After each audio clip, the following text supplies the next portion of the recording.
Hello, and welcome back to episode 70 of Tavern Talks. Now, if you have been sticking around for the last couple episodes, you've noticed that we've kind of changed our structure around a little bit. So, the first thing we do every episode is after we introduce our guest, we're going to start by telling a little adventure. And we're going to find out who the adventurer is that we got brought to the tavern tonight. So, before we go any farther, I'm going to let Andrew just kind of introduce himself for 5 or 10 seconds. So, Andrew, tell us a little bit about yourself real fast. Then we'll come back Hi, to you. everybody. So I'm Andrew Frinkle. I'm the creator of several RPG games, but that's kind of like my spare time gig.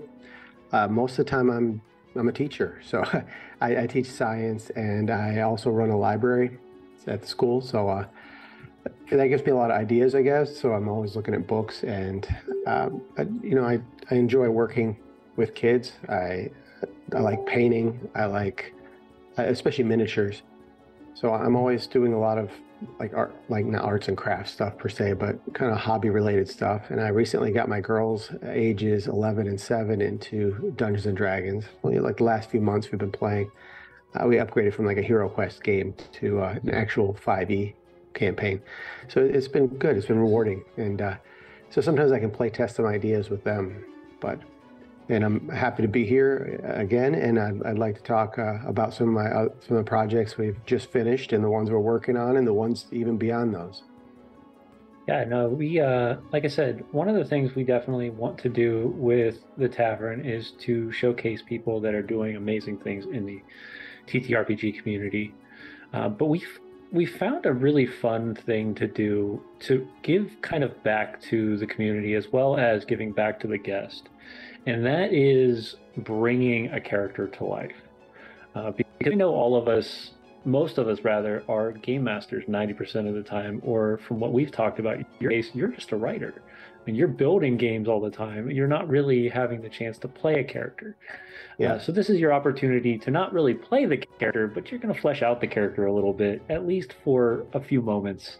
And then, as always, for all of our guests, if you're new showing or you're new coming to the channel, remember that if you go over to our actual channel and you click the tip jar, we're looking for $25. I know it's a lot, and anybody can pitch that money in. It doesn't have to be one person. It can be up to $25. And then that money goes directly to our artist. None of that money is kept by the Misfits. We send it to the artist. She then takes all the stuff that we talk about during our adventure moments, and we recreate that character in a portrait. And if you're showing live, if you're watching live starting next week on our little flasher on our screen, it's going to actually show those characters. So you can see kind of the quality and the incredible artwork that she's done. But let's begin our story. And we're going to shift a little bit today because I feel like being a little creative. So normally you come in from a very calm and relaxed tavern, come to a very calm and relaxed tavern. But this is different. You close your eyes. You drift off into a deep sleep. And the next thing you remember is waking up to colors, all sorts of colors, blues, purples, reds, greens, and oranges flashing across your eyes. As you stand up, you realize you're just sitting on the edge of what looks like an island. And out across from you is a vast ocean of nothingness. But it's not an ocean you would normally see. This ocean is full of different colors, and they're blending quickly between the sky and the ocean itself. As you arrive to a small location, just a few steps away, you notice a small home.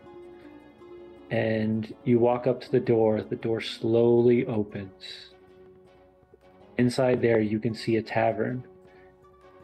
A large long oak bar lays at the far end of the tavern. Purplish green lights flicker, almost if like fireflies connected to a lantern in all corners of the tavern. There's nobody in there, but as you walk in, an astral projection kind of illuminates from there and asks you for a drink.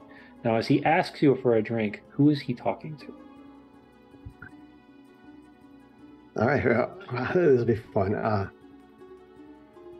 So, I mean, we're just going Johnny on the spot here, right? Yeah. Yeah. Okay. I guess I'll pull from role-playing history. So one of my, do you want me to play in character, or do you want me to play out of character? It's up to you. It's up to how you feel you're most comfortable. All right.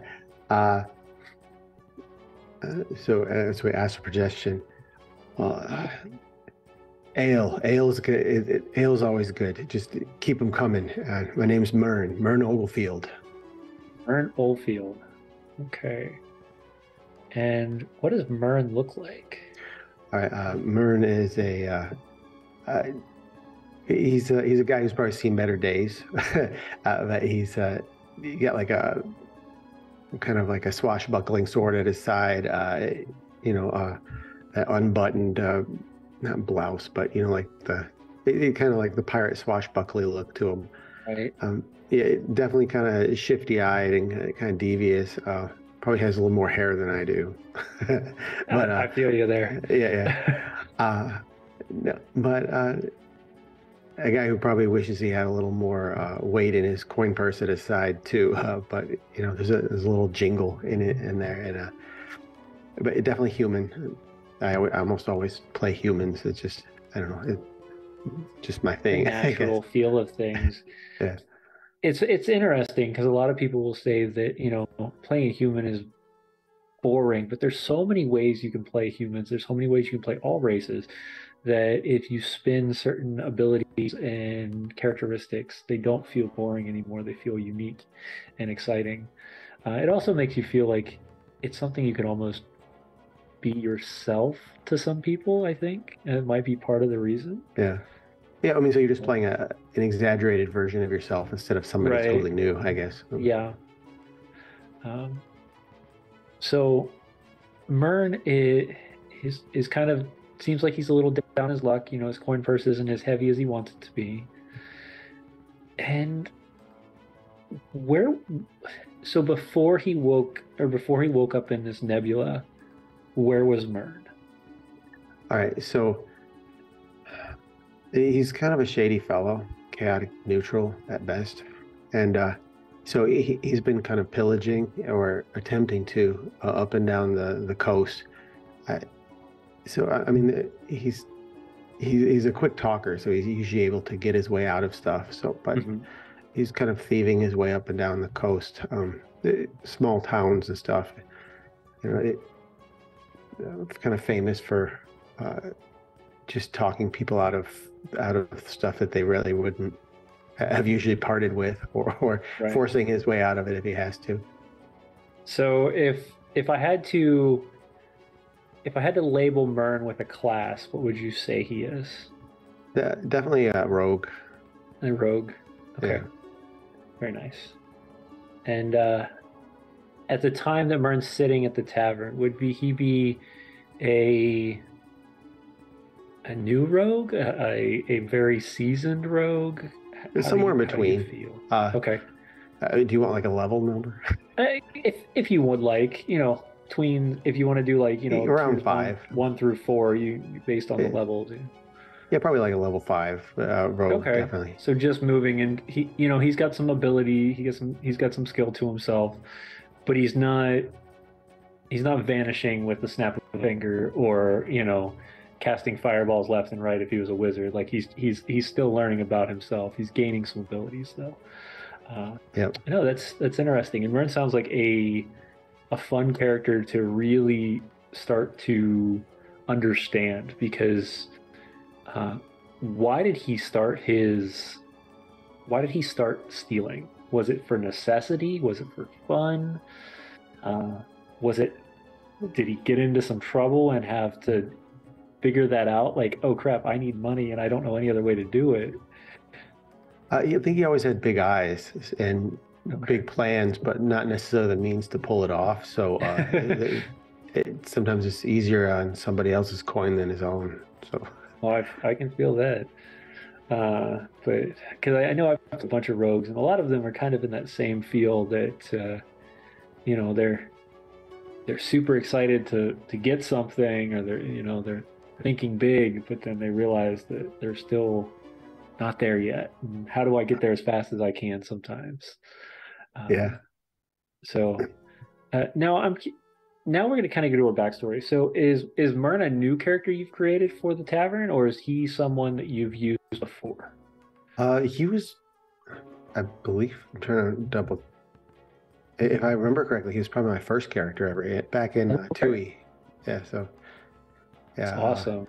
he ended So, up being a multi-class. I did fighter rogue and just specialized with stiletto and rapier combination. So that was just oh, his thing. okay. So Yeah, very able to parry things and get out of the way, but also get pretty nasty at the same time. No, no, Murd sounds like a fun character to play, definitely. And I hope the imagery was well enough for you to at least dive yeah, into it for a moment. yeah, definitely. But yeah, so for people watching, like I said, hop over to our channel.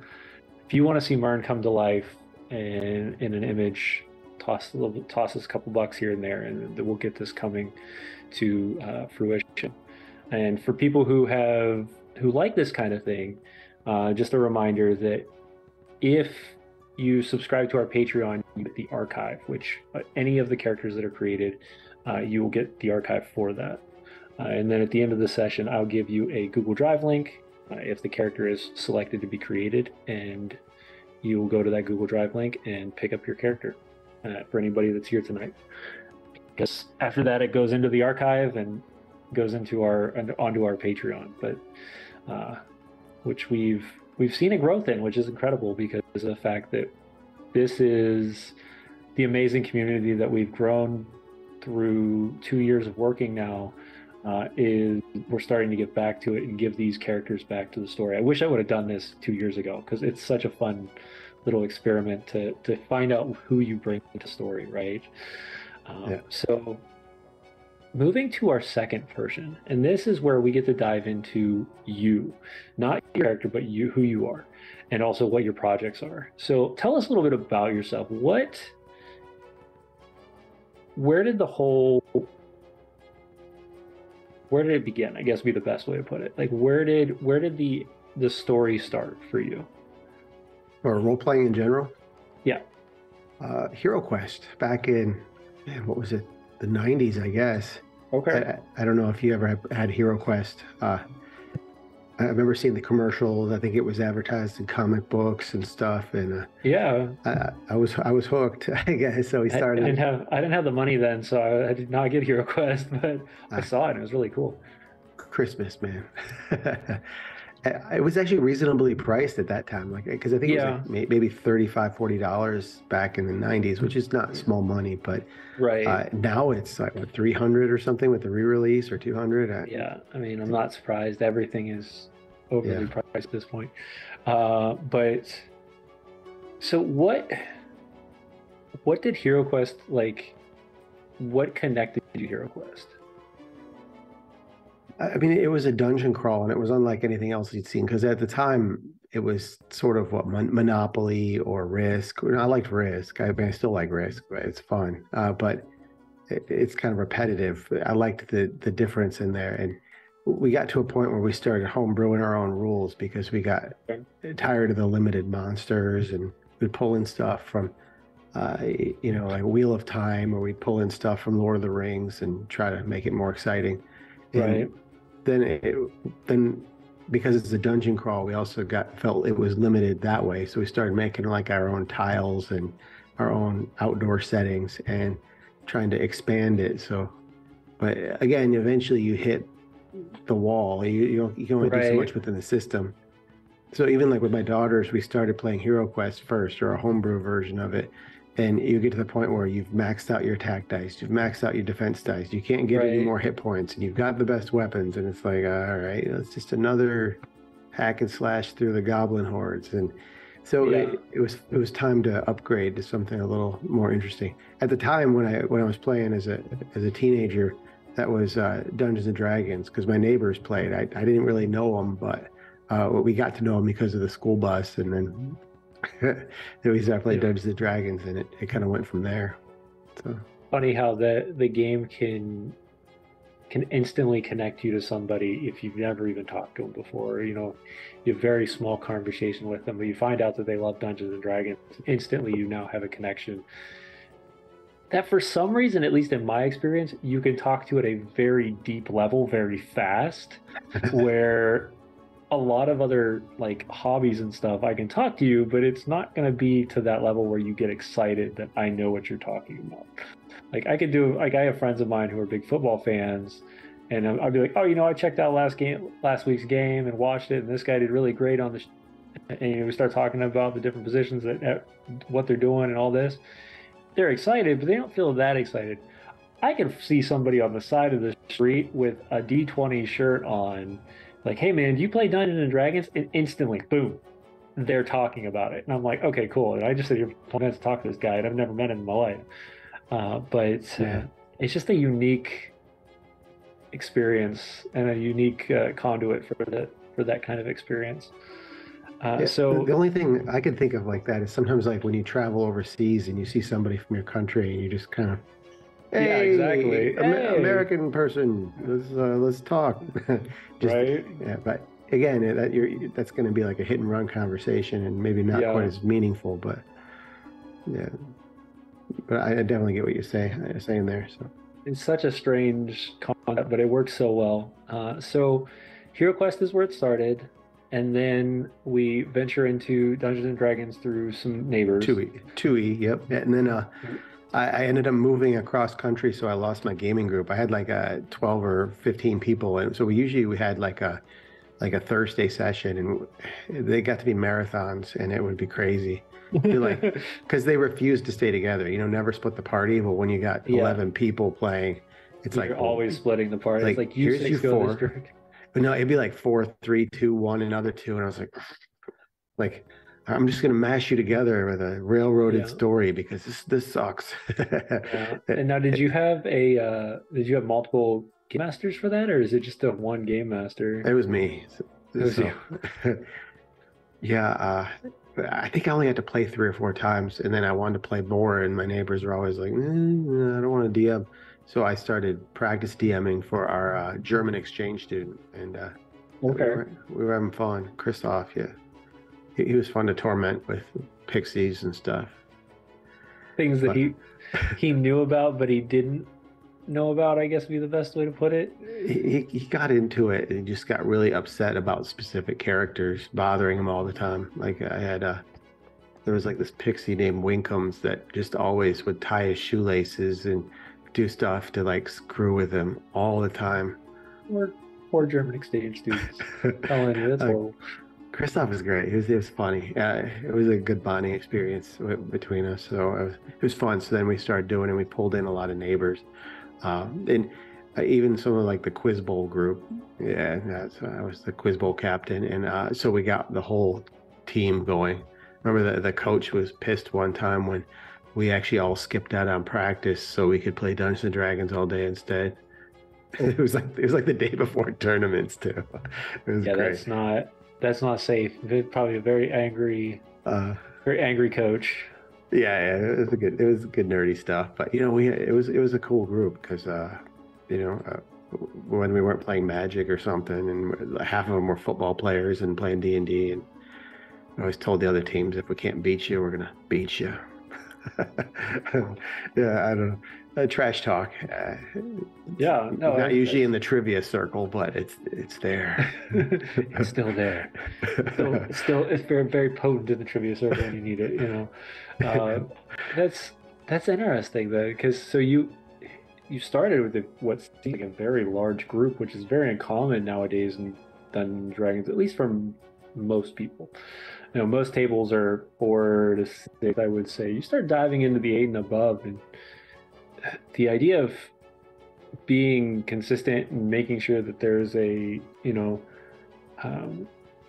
everybody's having a good time, I think it would be much more difficult in that massive scenario, unless everybody's there just to have a good time, and then that can Yeah. be that can be a different game completely. So Yeah, that was definitely true, and it helped that a couple of the houses had like pool tables and stuff too. So like you're shooting pool when you're not up, and then be like, "All right, yeah, guys, you're up," and you're like, "Oh, okay," and then finish a couple of rough shots and get back over here. right.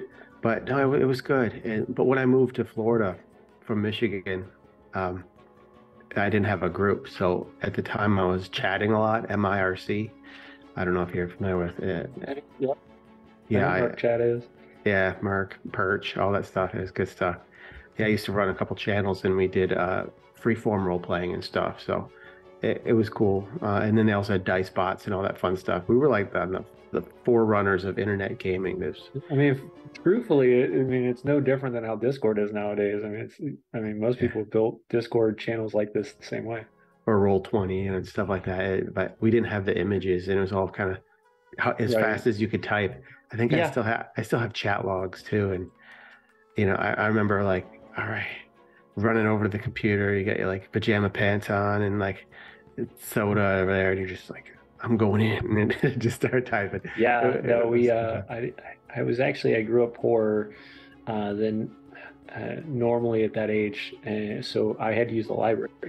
And I would literally, it was like a 15-minute walk. So I would leave my house at like 5:30 right after dinner, walk down to the library, find the computer lab, and sit there for an hour. And that's what I would do is we did chat room battles pretty much is what it was, see how fast you could type. And that's why most people laugh at me when they're like, well, how can you type 120, 130 words a minute? I said, when I was in high school or when I was in middle school and in elementary school, this is what I did for fun. Like I didn't, trying to type out an entire story as fast as you can to hit properly. And I'm like, this was exhausting, but every attack had to be descriptive and it had to be at least 150 characters in order for you to release. And I'm like, this Yeah, is you got to be quick. So yeah, I yeah. A remember lot of those people that were life. slow too, so it was like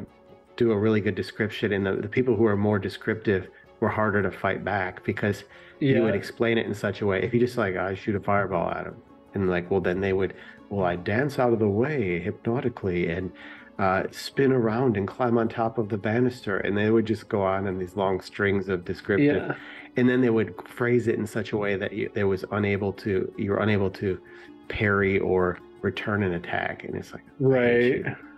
I I hate hate the you. I hate the English language. But then some slow people would be typing, and you get off 5 attacks before them, and you're like, wait, I'm still Yeah, responding to the first one. And yeah, it's good stuff. yeah. That was the thing is like most people, the way we played is, if you didn't get your defense off in time before the second attack went off, then you didn't get the defense off. So it didn't matter. You could be, I casted a fireball and it hit hit you in the chest. And then if as long as it was the 150 characters, then I could start typing another set of in time. And you might be dancing around your words all day long, but if I can get a second attack off at the time, then you're back to normal. So, Yeah, uh, but that's good stuff. Yeah, but that's so yeah, I old loved stuff, it. man. Yeah, I loved it. It was fun. I did that for a few years. Just kind of Yeah, it started as like a band-aid for what was missing, but it right. Yeah, it definitely it was fun. And it grew from there. I started writing novels and stuff too because they couldn't play often enough to keep up with the storylines I was cranking out, or I would crank out a whole story and they'd only be able to play 8 times. And by then I'd already gone to the next story and I was more interested in that one. So the I don't know how downfall, many right? You come. start hitting a story, and then you're like, oh, but I like this one now, so now I'm gonna go work on this one. And Yeah. uh, So I'm still that's cranking out stuff pretty quick though. interesting because it sounds like it's very similar to how your Kickstarter projections are right now. Uh, after because we had you originally on for songs that name it, right? Yeah, yeah. Yeah. So that was and then you guys produced that one, and then what has happened since then? So that one, I'm gonna have to pull up and just in my head. I think that maybe wrapped around March or something. I think So, so. and then because it was print, it was a little bit slower than I like to get it out there, but we still had everybody had their stuff within about 6 or 8 weeks, which is pretty good for a Kickstarter. Right. So yeah, that was good. That one went well, and it was a learning experience. So that one I did, I don't know, like Derek Stevens did a lot of the art, and he's still with us. It's great. I had a couple writers do some NPCs and other parts for it, but I did. I mean, other than the art, I did probably like 90% of the writing. So then we did Shadows over Cairn Brig, which launched around, was it like the end of September and wrapped in the middle to end of October. And then I got everybody their items just in time for Halloween. So I hope a couple Halloween sessions were run. That ended up being 20 kind of chapters or missions or adventures in a 2 story arcs for this like gothic Highlands horror kind of thing, sort of a Sherlock That one caught my Holmes. interest really quick when I saw just the imagery of it and whatnot. I was like, because that's very my style. I pull a lot of uh, my inspirations from Celtic, Yeah. Irish, Scottish heritage, that kind of thing. And I was really interested when I saw that one. So tell us a little bit about that one, if you don't mind. Sure, sure. So I don't want to give away too many good points because I'm probably a lot of people haven't played it yet, but I mean, it just came out really, literally. Right. And the paperbacks are out now on Amazon and hopefully soon in Drive Through RPG. But so the basic premise is you're new in this town, and it, technology wise is probably that gaslight type era. So maybe you have street lights a little bit, or that Jack the Ripper type era. Not a lot of technology or machines or whatnot, but it's not dark ages or anything by any means. So you go into this town and there's like a rash of murders and children disappearing, and it's kind of dark and creepy, and you just happen to overhear one of the uh, like the town's high noble or aristocracies. He's like lamenting the fact that his daughter was just brutally murdered, and he's trying to figure out why, and he's drinking and he's suffering, and he's just kind of stands up and offers to everybody, hey, anybody who can solve her murder, I'll reward you handsomely, etc. And he definitely, obviously, can do it. And people try to quiet him down, but he leaves off enough information that you're able to go back to his manor house later, and then you try to figure out what happened. So I mean, this is a calm, peaceful area, just in out of character type talk. It's low level, like 0-1 humans almost everywhere. So it's a settled area. So it's weird that these things are happening there. So in this case, the daughter was like pecked to death by some kind of creatures or birds, and there's a very Hitchcockian kind of a creepy Yeah. story to lead in, and this sets you on the path to uh, like becoming like the town's mystery team. You're kind of like gonna Scooby Doo it through these Yeah, kind of terrible. Scooby Doo, Sherlock Holmes Yeah, yeah. feel of things. That's cool. Sounds like a So lot and of fun. there's a story arc of 10 adventures there, and with a big bad evil guy or girl, you don't know, you have to find out. And then there's a second set of 10 after that we wrote is stretch goals. We set the goal extremely low at like $250, and then every $250 after that we unlocked another mission, another mission, and it was a breakneck pace because a lot of say the last 6 or 8 of those I think got unlocked in the last 2-3 days. So we had Yeah. 2 weeks to get those out, and it was a learning experience. And we had planned them ahead of time and we had outlined them, but when it comes down to actually sitting there and writing them and getting the art created Right. the last second, it was breakneck pace, but we were able to fulfill all of our promises and get our stuff out there on time. It was great. That's awesome. So I mean, Kickstarter gives you the money 14 days out. So then I paid my guys the same day and their share, all my writers and artists, because we pulled in a few more people for this one. And then within a day or two, or possibly 3 days, everybody had their stuff. So it was good. Just in time for Halloween. I hope, like I said, I hope some people played it or at least looked it sure. over and started. I'm sure with it sounds like a really good backing, so I'm sure there's a lot of people that played it. Um, and if they haven't played it, they're probably reading through it, getting ready to play it, that kind of thing. Yeah, Because it sounds like there's quite a few adventures in it. So when you say an adventure, and I'm curious, because are we talking very sandbox-like adventures? Like there's 10 different encounters that match for one arc, and then 10 different encounters match for another arc, or are we talking this is a rhythm of encounters that go through a story that meets? yeah, exactly. The second one there. So Okay. like each one, like the one I described right there, was the first mission or adventure or case, as you would, because basically they become the mystery solvers for this community. Okay, And so it's 10 different mysteries technically yep. to solve a big puzzle, and then 10 different mysteries to solve another big puzzle.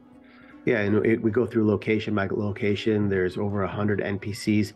I broke down family trees and stuff because I want you to get in there and like, oh wait, the Kelly family. I remember them from this mission, and we already have a connection there. So like Right. the first mission, you're hanging out with the McDougal family, and you're working with them. So later on, when they come up again, we tried to wrap around and spiral back around. They might owe you a favor or something, or you can call on later. And there's a couple major NPCs for the area, but we really wanted to feel like it's not just like that. Well, this is the threat of the week, and we killed it. We're never going to see any of this or hear about this again. Right. Yeah, it's definitely fun to, come back to things and see what the results are and how they connect and that type of stuff. I try to do that a lot in my games just because that seems to be what people are excited about because Yeah. I like the idea of not being in an area and then leaving that area and never coming to see it again. Like it makes no sense to me, especially if it's an area that you'd come back to for whatever reason, you know. But I did that with my Tomb of Annihilation game. The main port that you start in, they went and did like 3 or 4 quests out into the jungle, and then they came back and found out what happened while they're gone. It was a fun little transition because then they go, oh, things happened. Like yeah, it didn't stop. Still going on. Still issues. But no, I like that. And so, and that was, and that was your latest one, and then you've got one you're working on right now, correct? Yeah. So that one, like I said, launched in September and finished in October. It's all fulfilled. We moved on, and now we're working on the mansion in the multiverse, or the multiverse mansion. We're trying to figure out how many prepositions and articles we want in the title. Yeah, grammar, but Not my style either. I can't do grammar for nothing. But yeah, we're doing it. It was just how it looks on the page. Multiverse mention the multiverse, and you're just going back and forth. And, Yeah. I don't know, it looks fun either way. But yeah, so that one's just coming out. This one, we're hoping to launch January, which I'm trying to get to Ice and Dice in Cincinnati in January. So that'll probably be during the campaign. Several people from this group are there.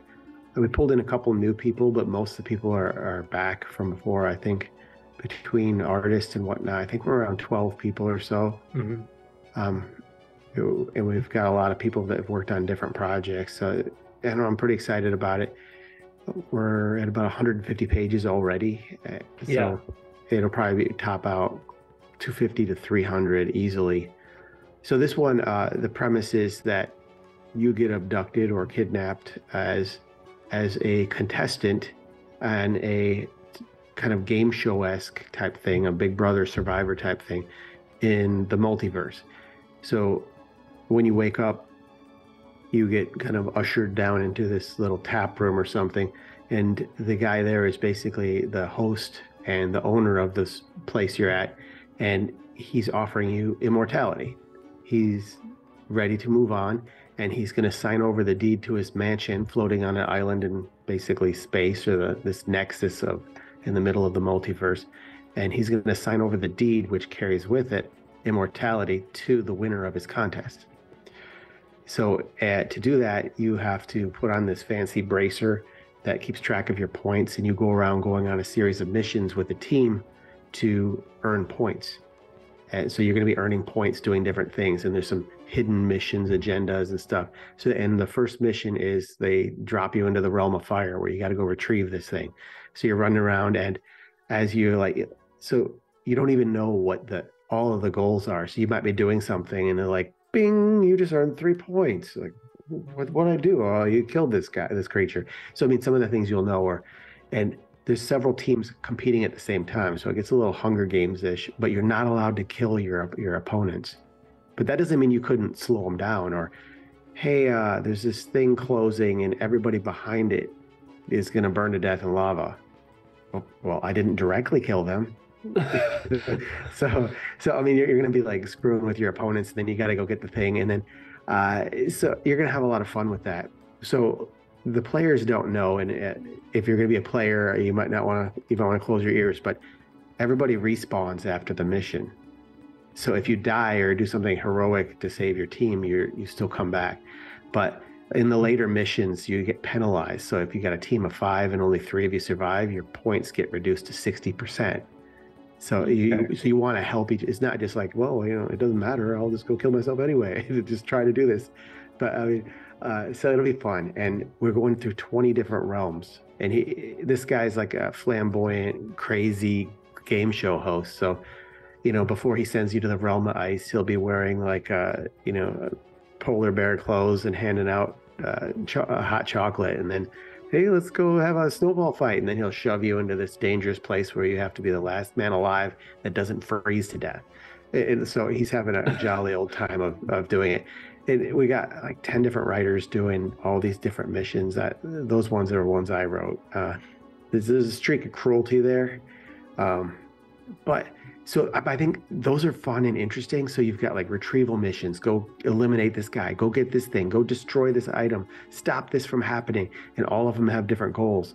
But then it's a very Big Brother Survivor, I think, these TV game shows where like you're kind of making deals in the tap room because this mansion is on a whole island with everything to go out. Like you can go out, hang out in the garden, and the stables will fit any vehicle, any mount, and you can walk around. You can bribe the staff there to figure out what some of the secret goals are. You can make deals with the other teams, like, hey, we can't kill each other, but let's not screw with each other in the next mission. All kinds of stuff. So I think the politics between are going to be where the real role playing happens. Right. But it's going to be a balance of action, fun, craziness, and a little bit frenetic, just craziness, and then you get to go, talk about it afterwards in the tavern or screw with each other. Right. I think it'd be good fun. It does sound like fun. But it's something I like too, where I kind of blend fantasy and sci-fi a lot. Probably from when I read a lot of stuff like that when I was growing up, I guess. So, right. But it's fun. So no, I agree with that. At this point, if the audience is in here, if you have questions, definitely top them up in the chat room. We're about 20 minutes out, and this is probably this is where we get to find out how we can help our audience. And that is, I have a set of questions that I like to ask, and you can say as much or as little as you'd like. But the first one, of course, is, do you have a favorite book, TV show, or movie that you kind of gain inspiration from? Right. I'm sorry, I was just checking to see if we were getting any. So was this directed at me or at the At you? Okay, yeah. I was looking to see if anybody was responding to that question too. There's a lot of them. I mean, I read a lot. I guess it depends on the setting. So for this one, maybe the Chronicles of Amber a little bit. If you're familiar with that, Roger Zelazny. I don't know it, but so what we're doing for this is, and I think what I'm going to do is I'm going to kind of add to our Patreon for this. So what we call this Rolls of Inspiration, and these are just the question list that we're asking all the guests to kind of help players, help game masters get that inspiration, get those connections together, or say, maybe I do need a new book to read so I can gain this type of, connection, Yeah. or, oh, this would be cool in this game, or this would be cool for this game. So Chronicles of Amber, I'll have to check that one out. By Roger Zelazny. Yeah, that's back in the 70s. That's pretty cool. And that's got kind of that plains hopping kind of thing. The royal family from Amber can like just mentally concentrate and slowly change reality, and they can skip from world to world, sort of. So that you concentrate on the trees to make the trees different, and then you'll slowly shift into like a different world, and then eventually you get back to the one true world, which is Amber. Okay. So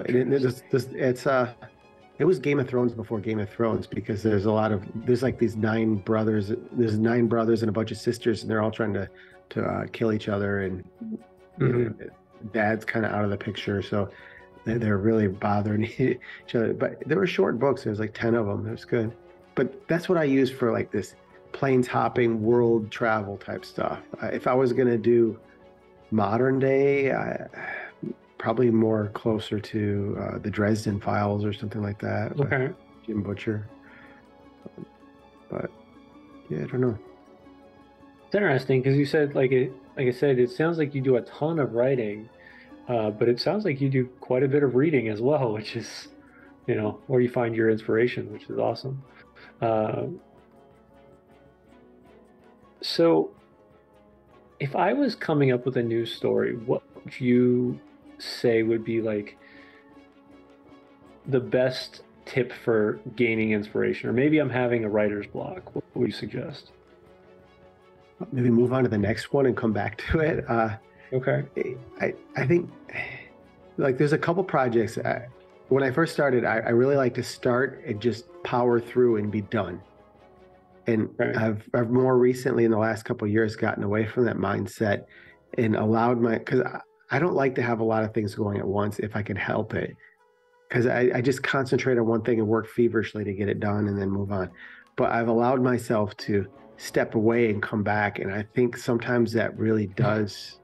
You see it with a new light, and that's kind of old and cliche, but it truly is different, because you'll start working on something else, and then you'll pull in an idea a little bit from the new one, and it'll allow you a couple different routes to fix stuff that you didn't even realize wasn't there. And just talking to people about it too. Maybe people outside of the circle that'll play, because you don't want to ruin the surprise, but somebody else out there, because they'll shoot 1,000 ideas at you. I mean, there's always people that have ideas. Agree. So, question from the audience: have you ever read something that made you want to avoid a certain trope or plot element? Shadowlantern 193. I mean, I think everything has its place. I think the whole point is to stay maybe consistent within your genre and narrative, and just tone. Tone's sort of important. Well, very important, I guess. But I mean, if you're running a serious game, I think it's important to keep doing that. But sometimes a little bit of levity is not bad. But I mean, even if it's campy and goofy, if you're running a campy, goofy campaign, that's fine. And then sometimes just that juxtaposition of throwing a really serious moment in there, everyone's like, "Whoa!" I don't know. That's a really interesting question, but I can't think of anything that doesn't have its place in the right story. Okay. I mean, I kind of am very. I mean, sadly, I don't have an answer for this one, because I don't really. If I do read something that I want to avoid or something, I don't remember it. Like, that's more my thing, is like, if I'm reading, I'm catching things I think are exciting and interesting. Yeah. And I kind of ignore the rest. But I also have 4 or 5 projects going on at a time normally, and I'm like, But a lot of my stuff works. I guess my thing is, like, I've learned very well to blend it. Like, if I'm writing something for someone and then I'm running a stream here, like, you might see elements of that come into the stream without me thinking about it, because it's brought this inspiration out and that kind of thing. But I said, I can't give you an answer for that one, Shadow. It's a good question though. Um, I, I mean, sometimes like you watch a movie or something that's just so bad, or it's like, oh, this is so hokey. It's just, or like, I have friends of mine that literally they do that as an enjoyment, and I can't understand it. yeah, They call it stinky movies, and they watch these like less than B movies, and I'm just like, these are so bad, yeah. I had a friend and that did that. His they favorite enjoy one them, and I can't do it. was about a zombie. It was like Pet Cemetery with a zombie poodle. That was like his favorite Yeah, movie. And it's like, it's so random. Like I can't even think of some names. Like if I wanted to, I could text my buddy, and he would know immediately what I'm talking about, and he would rattle 12 off of me, and I'm like, yes, you made me sit through that for 2 hours. I sat through this, and it was so bad that I don't want to remember a single thing about it. But they I were. think I think maybe the worst thing I could think about avoiding. I'm trying to remember the movie, but it had Emil Hirsch in it, right? And like there was like these creatures that were invisible that slowly made people like burn to dust or something, and it was like they're running around, and it was a really good movie. And that you couldn't see these creatures, and until they finally get in like this Faraday cage and stuff like that, and they're able to like shield them out, and they just whenever they're around, lights bulbs start popping on, and it was really good, really suspenseful. When they get to the end, and the monster that they finally reveal looks like a ball of chains and fire. It would look like something out of like the original Doom video game. Right. It's like this isn't fitting. These are supposed to be like intergalactic creatures that came from another world.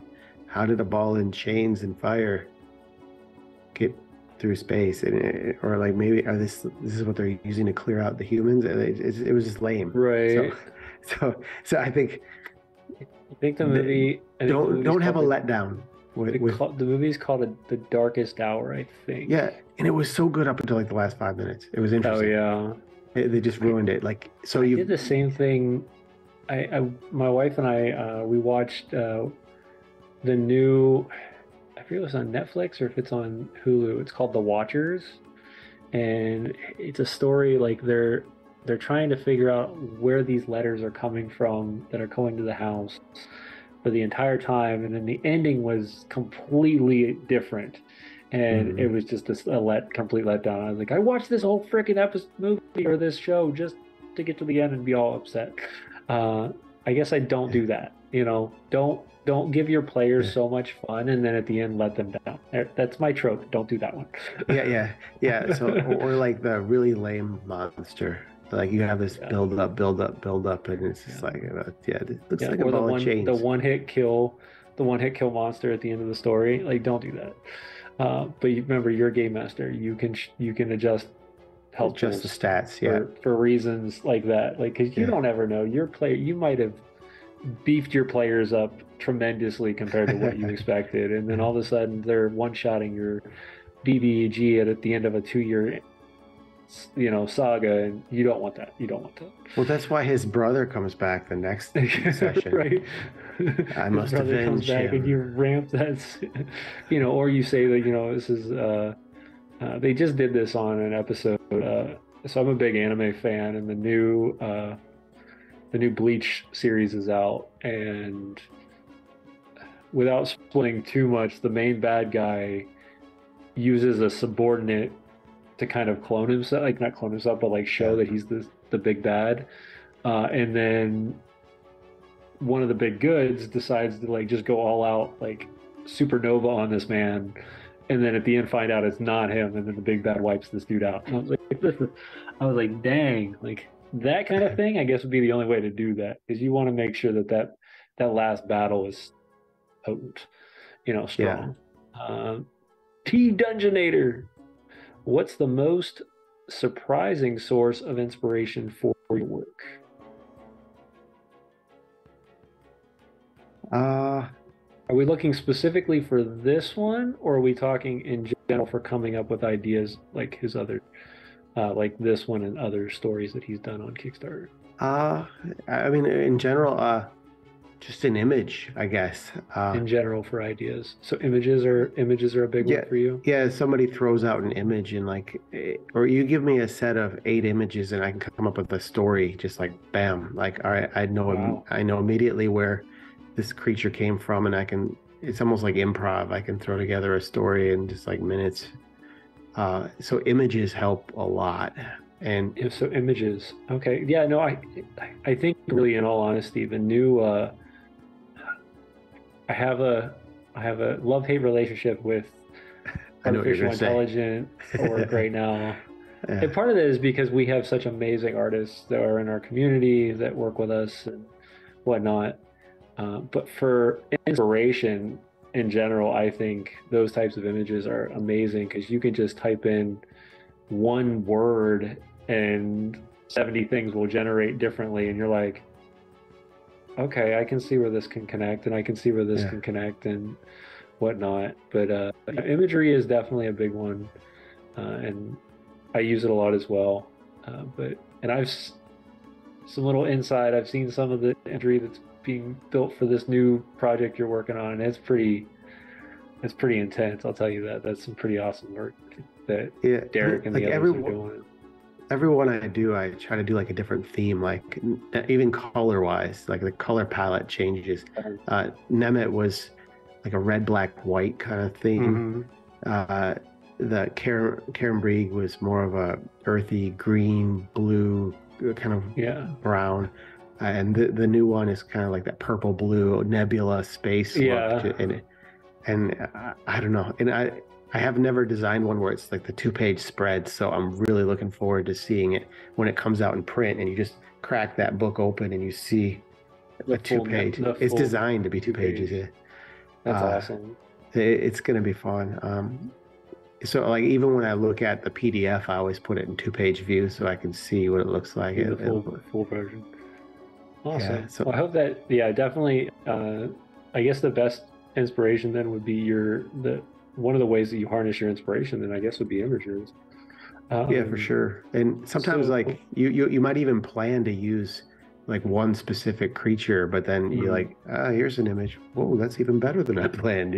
Like this creature, I can rewrite it. Or, I planned on like this evil guy, but this image of this evil girl is even cooler. So let me rewrite. Yeah, right. yeah. So this is one that we've been asking for a little bit now. So within the TTRPG, or in your case, the writers community, is there any superstar or celebrity or somebody in the industry that you look up to? Uh, I mean, I'm kind of outsider coming in. So that's hard. I'd like to break a little more into the comic book market, honestly. And I think there's definitely some writers in there, and maybe taking some cues from them.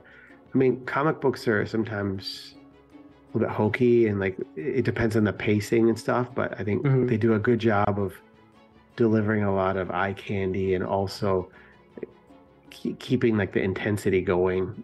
So I like that. And I mean, there's definitely some great artists and writers out there. Chris Claremont, was it J. Michael Straczynski and stuff. And I see the Luna Brothers are pretty good. I like some of the stuff they've done. And I, if anything, I want to bring that kind of flavor to gaming or work on Okay. some comic books. And I've been working on one comic book with Derek Stevens, so that's been kind of fun.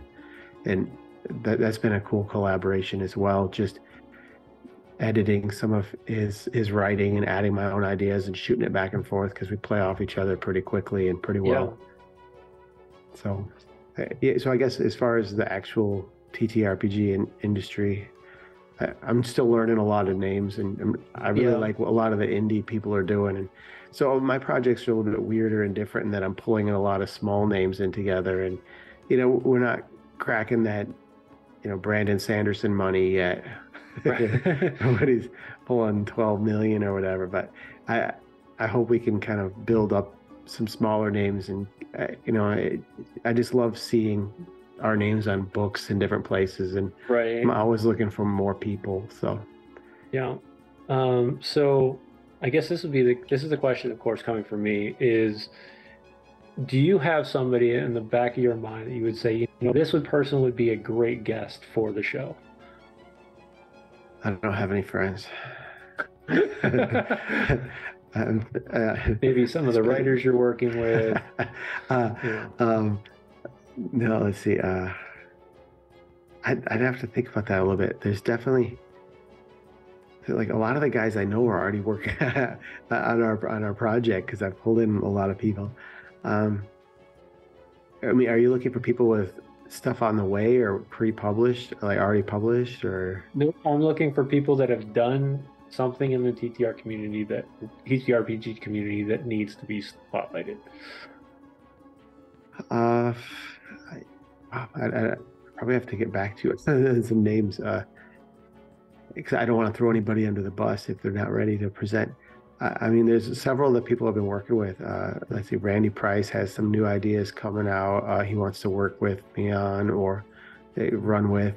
Derek's, like I said, his comic book is kind of cyberpunk that he'd probably be pretty good. Brian McLean has some stuff that he's been working on. Some of it's still in the developmental stages, and I don't know how close he is to sharing them, but once he starts really putting some pages together, he's going to have some pretty cool stuff. But Kelly Williams, I mean, like they all have, almost everybody that's in this project has got their side hustle or their side projects. So, I mean, you could pull any name out of our project probably. And some of them I'm just getting to know myself as well. But Yeah, and most of my, like I said, I mean, I've just kind of stepped in as more of a you know, help here, help there, kind of throw ideas around at the moment.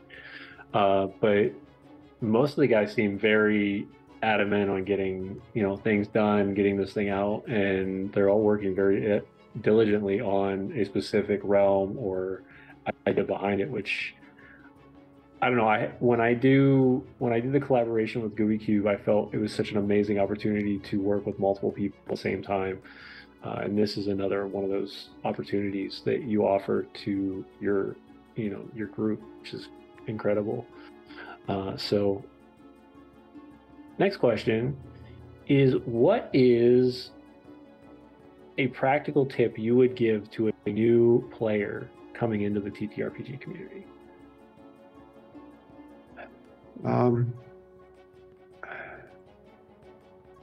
I think 5e is a very approachable system, but a lot of people think it's like the end all. So I don't know. I don't hesitate to try other stuff or try those fringe games like fringe games like Warhammer, right? Nobody knows what that is.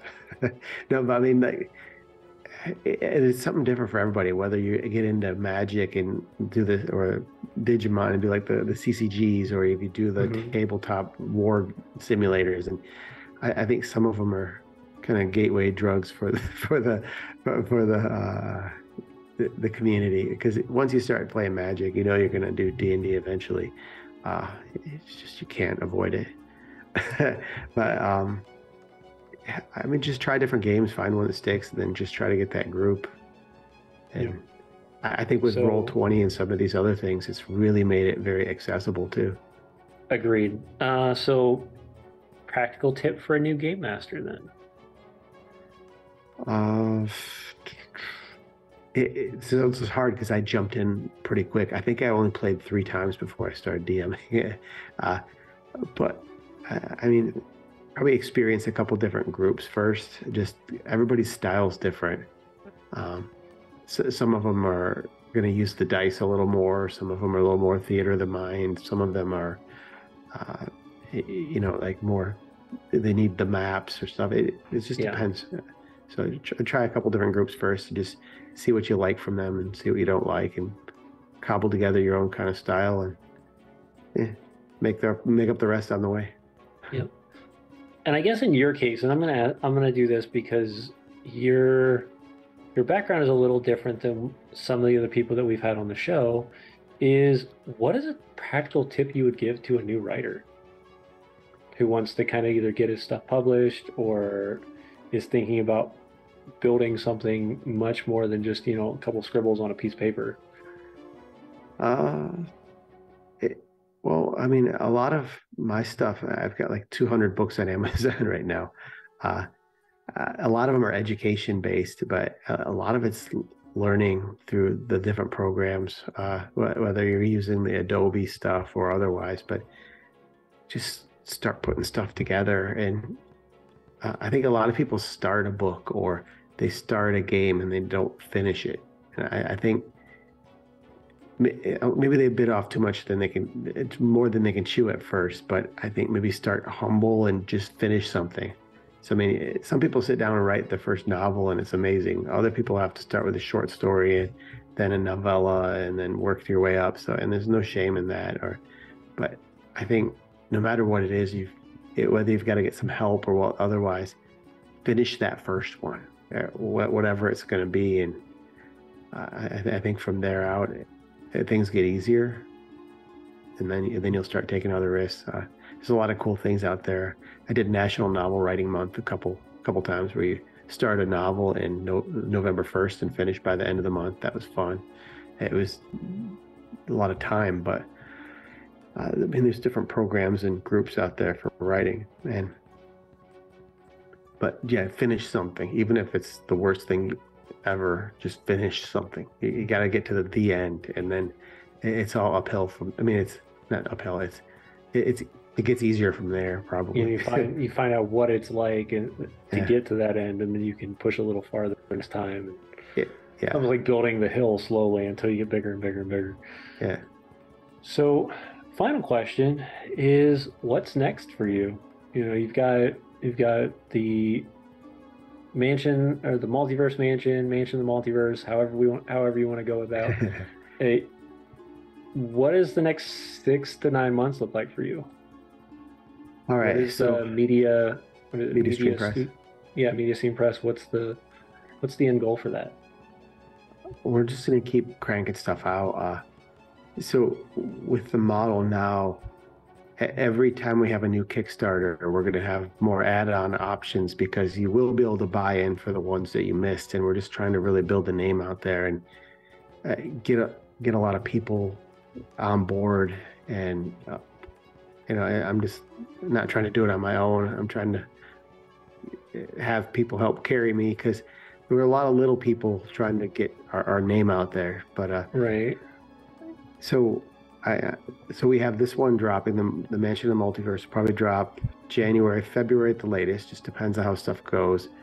And then after that, I'm already 100 pages into the next one after that. That's going to be a modern age sort of reskinning of 5e for the purposes of fighting demons in our modern day Earth. So that'll be kind of fun. After that, I might have a space one going. I don't keep doing the same thing. So we bounce around, but it would be interesting. It'd be really cool. Well, does anybody have any final questions for Andrew before we let him go tonight? Let's give it a couple seconds and let people see what's going on. While we're waiting on that, just a reminder for people, I'm going to go build the channel right now for our Google Drive, and then from there, if it is funded, you'll be able to save it so that you can go back in and grab it yourself, and then from there you can grab those. Where's my artwork? There it is. So let me create that for everybody. 11, 16. A favorite donut? Ooh, favorite donut. Oh man, a cream-filled Long John from Dexter Bakery in Michigan. That's very specific.